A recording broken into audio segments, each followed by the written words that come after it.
At around 8 p.m. last night, New York State Governor Kathy Hochul announced a conceptual agreement on a finalized state budget, 27 days after the original deadline.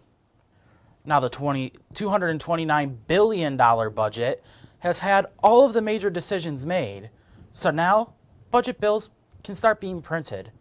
Now that the agreement has been approved, the state's constitution requires budget bills to age 3 days once they are printed. This is one of the latest state bills in more than a decade. The last significantly late budget was in 2010.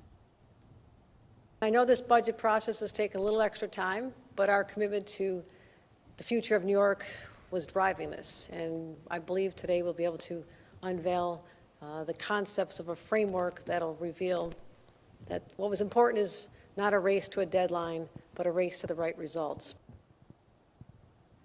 Lawmakers will likely be voting on the budget bills early next week.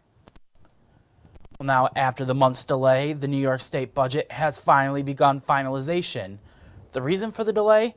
Bail reform changes. The new agreement would remove a requirement that judges choose the least restrictive means to ensure defendants return to court, giving judges the discretion to hold violent crimes accountable. The agreement removes what is known as the least restrictive means standard, which many judges have said tied their hands. It gives judges discretion. They need to hold violent criminals accountable, while still upholding our commitment to a justice system that is fair and accessible to all.